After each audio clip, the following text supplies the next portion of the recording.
Hi guys, I wanted to talk to you today a little bit about the introduction to e-collar. So either if you're thinking about going e-collar or maybe you are partially through board and train and you're ready to learn about how to use the actual tool. This is not an instructional how-to video, how to train your dog, but more so an introduction to the tool itself. So here is what most of the e-collar technologies brand e-collars look like. Or if you are like me and like to jazz it up a little bit, you have a little bit of a different one. If you're interested in changing out the strap or making it a bungee collar, you can go on to my train along program and there is videos on how to do that there. So that's kind of a fun thing, especially if your dog's wearing it all the time or wearing it as their primary collar. You can see here I have for Lainey, it has a neoprene collar on it, partially because of her allergies. It also has a jingle-free tag on it, which makes it really easy, especially because very rarely do we actually have a real collar and a real tag on. This is what's on her all the time when we're outside. So it just makes it a little bit easier, and then she doesn't have to wear so much. So I want to get started and talk a little bit about how the e-collar operates. So when you open up your box, you'll have a handful of things that are shown here. You'll have a lanyard, ecollar.com lanyard that attaches right onto the remote. So this is super easy to just keep it nice and convenient to have around your neck at all times, or in your pocket, anything like that. The lanyard just helps keep tabs of it a little bit. It will come with a receiver box, the remote, excuse Lulu. It'll come this super long collar. So this is supposed to fit pretty much any dog neck size. Honestly, I've only ever had to cut it, even when dealing with some really big dogs. So, you know, even if you've got a giant, you should be fine. And the charger. So the way that it works is the e-collar remote, you can flip it around, and this button back here, you can see that there's a little L on it and it says on off. So that is the light button, but it is also to turn it on and off. So if you press down on that button and hold, you'll see this light turns on and it'll tell you on. Blinking green, that means that the battery's good. If you want to turn it off, same thing. Hold this button, that will turn red. You see that? And then it will turn off. So it's a pretty simple on off. That's the only button that you need to worry about. So we're gonna turn it on right now and it'll automatically go to the last number that you had it on. So to turn the collar on, the collar box on, see this little red dot here? They're magnetic. So if you touch this little red dot to this little red dot, it will light up green, and that means that it's on. And then you'll see it blink, whatever the battery life is, it'll blink there. So speaking of battery life, when it's blinking green, you know that the battery life is good. Whenever you actually press the stim button, it will always be red on the remote and on the collar, regardless of the battery life. But you will see them both blink. They're not synced in their blinks. And it will go from green to an amber and green on and off, and that means you're kind of getting low, be aware. And then it will go to amber, and then it will quickly turn from amber to red, and once it's red, you're pretty much out of luck. So it's time to grab your charger, plug it in, and you know, it really only takes about 2 hours to get a full charge. So it's nothing crazy.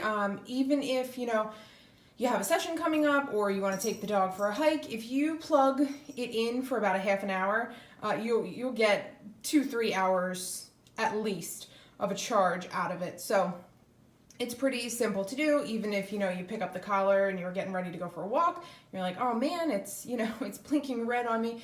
Plug it in real quick. 15 minutes for a walk should do it. And then when you get home from the walk, just remember to plug it in again. The collar lasts, if you leave it on all the time, it lasts 2 to 3 days depending on how much you're using it, the battery. The remote, in my opinion, in my experience, will last a lot longer than that. So never rely on this blinking light to tell you what the battery of this is, because your collar will die much more quickly than your remote ever will. So I usually charge this every other day just to make sure. We use ours quite a bit. And then this guy gets charged maybe once a week. So in order to charge it, you take the charger. It has to be the right one, the eCollar Technologies charger.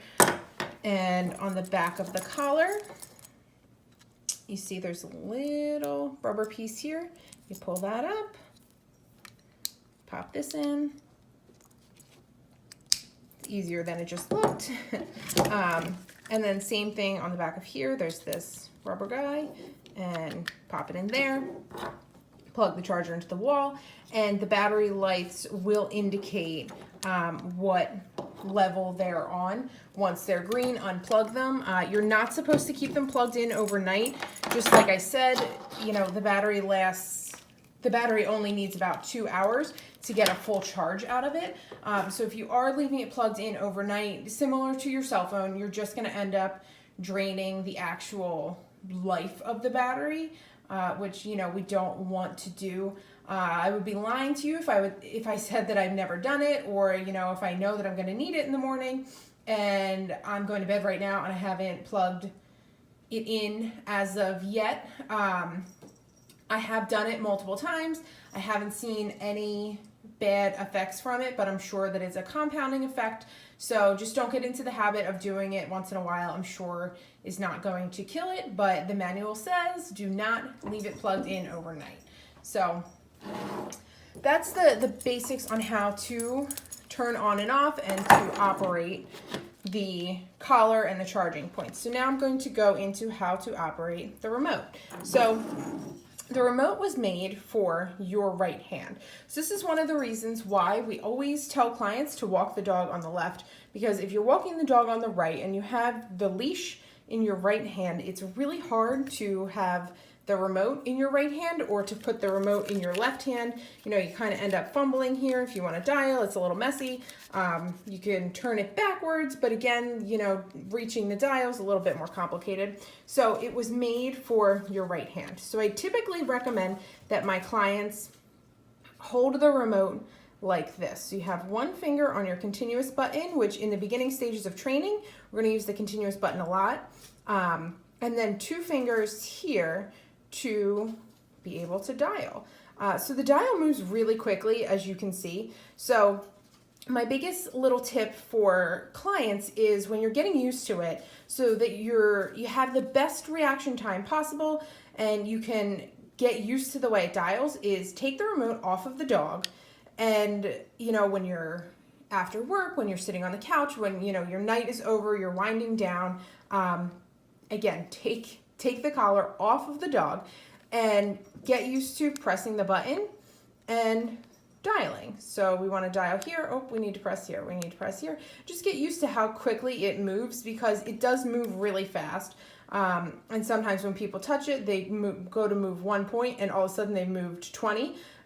So you want to make sure that you're not doing that to your dog. And sometimes when it's an important situation, whether you're working off leash, or, you know, you're working indoors in a high stress situation, if you're dealing with aggression, if you're dealing with overexcitement, you need to really be able to get on that dial quickly and make it move, but only make it move where you want to. You don't, you know, in 99% of situations, you're not going to want to go from a 9 to a 50 right off the bat, because again, in 99% of situations, that's going to be way too high for the dog that was just on a 9. So you want to make sure that you know where you're scrolling, how far you're scrolling, so that you don't have to look at it. One of the most important things when talking about numbers with clients is that you don't need to worry about the number. I know it's kind of a contradictory statement that I just made, but you need to pay more attention to your dog than to the number, because the number will change depending on what's going on inside your dog's head. So if your dog's super distracted, they might need to work at a number that is 2, 3, 4, 5 times higher than the number that they typically work at. I'll use my dog Lainey, for example. If we're inside and we're working, she can work at like a 6, an 8 maybe. I don't really use the collar on her inside anymore because she pretty much listens 100% of the time. So we don't really worry about that. We don't really go there. But if we're outside and just doing normal stuff, usually I'll have her around 12, 15, you know, somewhere in that ballpark. I know that I'm going to get a good response out of her. Now, if we go on a hike, probably looking more at 20, 22, 25 range. If we're on a hike and a deer passes us, probably going to be up here around the 30s. And it's just because, you know, we're not dialing up because she's blowing me off and you know, she's being a jerk. So I'm going to be a jerk right back and go to a higher level to make her more uncomfortable. It's totally not what we're doing here. What we're doing is we're actually meeting them where they are. So if your dog is super, super distracted, they're tuning you out, and it might not even be on purpose. It's just their instinctual minds are telling them that this is what I need to focus on right now. Whether it's an awesome, really stinky, smelly scent, or it's another animal, or, you know, whatever it is, a lot of times they just don't hear us. So in those situations, you do need to go higher to get a response out of them. And again, it's not about you're not listening, so we're going to hurt you. It's we're going higher because we just need to get your attention. And the lower levels that we're using are obviously not, you're not feeling them. They're not making an impact. And the whole reason to have this is to be able to get your attention whenever we feel like we need it. So if we feel like we need your attention, then we need to go higher. So I usually give my clients this little guideline when they are using the e-collar. Always start on the lowest number that your dog will work at. Always. If you're doing something and they are not responding, they're not, you know, picking their nose up off of the ground, if they're completely blowing you off, go a little bit higher. And when I say a little bit, I mean just a little bit until you get to know your dog. So that might be 1 level, 2 levels, 3 levels. Don't double the number right away. Don't go crazy high. I mean, if it's super low, maybe going from a 2 to a 4 is not that big of a deal, but go slowly because we don't want to guess and just make assumptions of what level your dog needs to be at and then be wrong. So go slow and they will tell you. If you see a lot of head shaking, now, you know, this comes with a little disclosure because some dogs are naturally just head shakers. So if you see a lot of head shaking where there isn't usually head shaking with the stim of the e-collar, then maybe it's too high. If you see confusion in their face, if you see any body language that's saying either, hey, I'm confused, or hey, I'm uncomfortable, or, you know, maybe that kind of hurt, then you're definitely going too high. So be aware of that and just pay attention to your dog's body language. That is the best thing that you can do, is learn your dog, learn their body language, and proceed from there. The red button is the continuous button. So you can see here that if I press this button, it's going to light up for up to 12 seconds as long as I hold it. So if I tap for a couple seconds, it'll stay on a couple seconds. If I tap it and hold and hold and hold and hold and hold, it will hold for about 12 seconds. And then even if you can see that I'm still pressing down on it, my finger has not moved here, it will not go back on. So the stim will only go for up to 12 seconds. So the continuous button is what we want to use when we're teaching the dog to respond to pressure on and off, just like the prong. So with the prong, we put a little bit of pressure on, and then we release pressure once they've done what we've asked. So same exact thing here with the e-collar. We mimic the same patterning because that just makes it easier for them to understand exactly what we're asking. So say we're asking them to sit, we hold the button until their butt hits the ground, then we release, and then we mark it with good. So that's how we start e-collar training. After that, what we'll end up doing is just this button here, which is a nick button. So as long as I'll hold it, you can see it will only ever give one tap. So I'm holding, it's only giving one tap, as opposed to this, holding, and it's lighting up. You can see the collar's lighting up. Up to 12 seconds. So once they've gotten the patterning down really well, we'll move to one tap. So we'll tell them to sit and just tap once. And then after that, if they're killing that phase, once they're through that phase, what we do is we ask them for the command once. If they don't comply, then we ask them for the command again with a tap.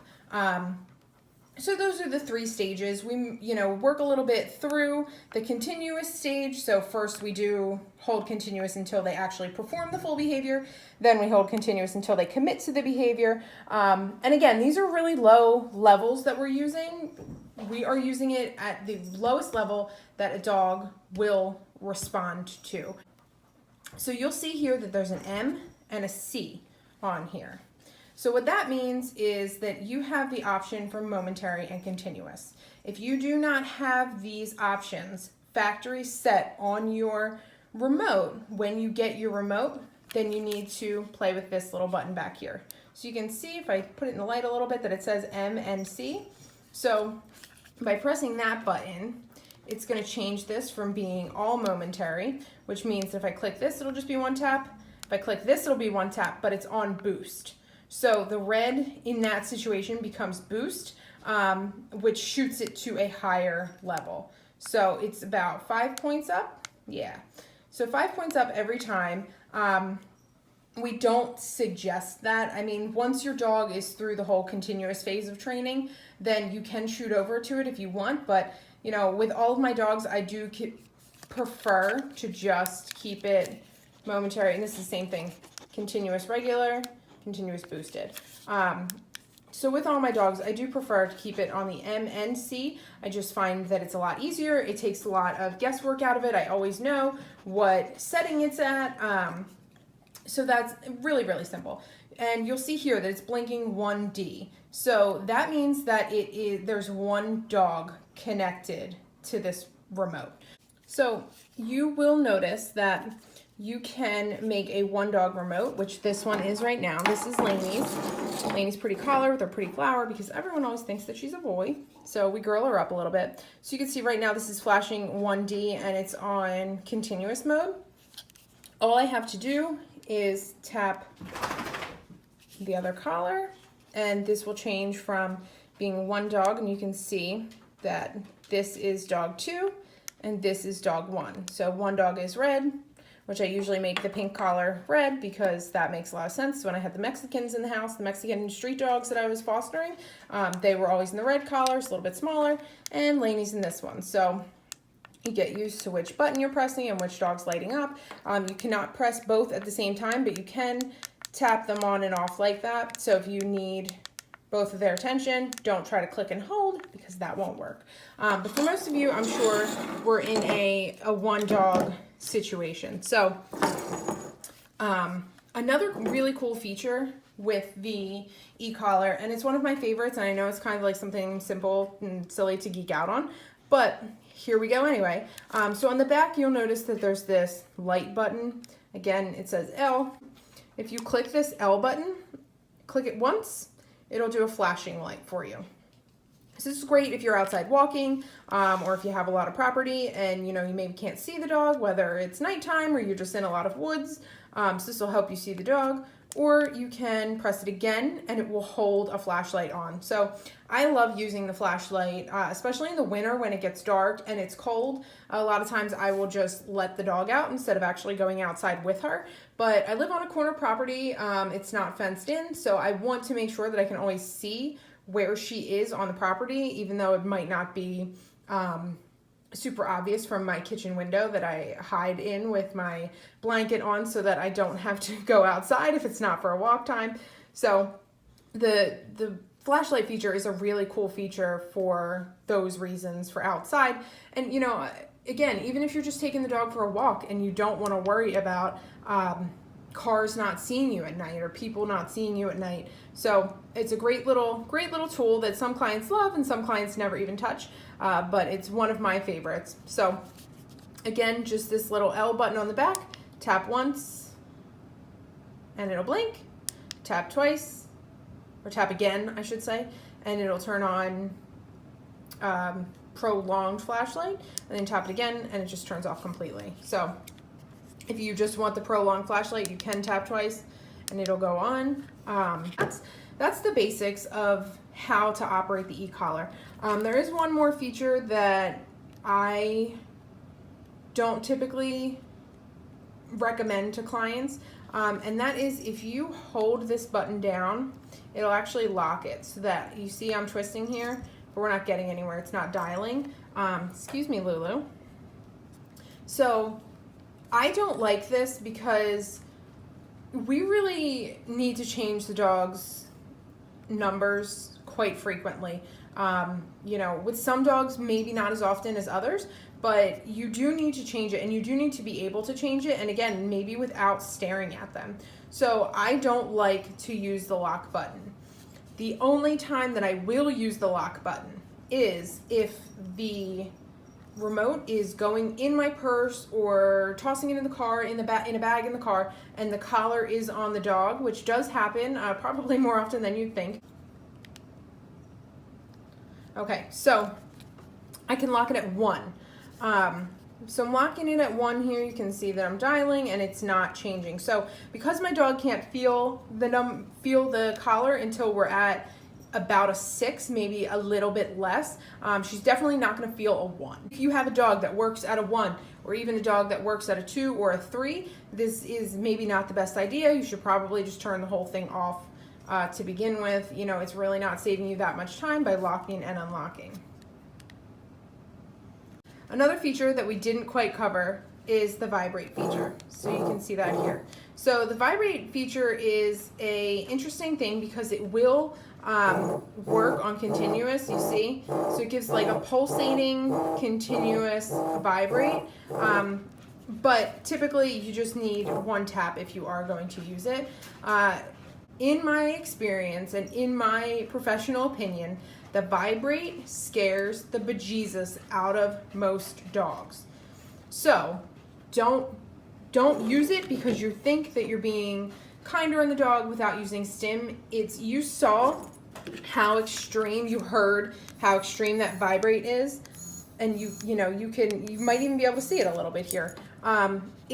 It's not a super delicate vibrate. Now this vibrate is less intense than the Dogtra vibrate is a little bit more intense than the e-collar technologies vibrate, but it still is an intense pulsating sensation, and it's very confusing for the dogs.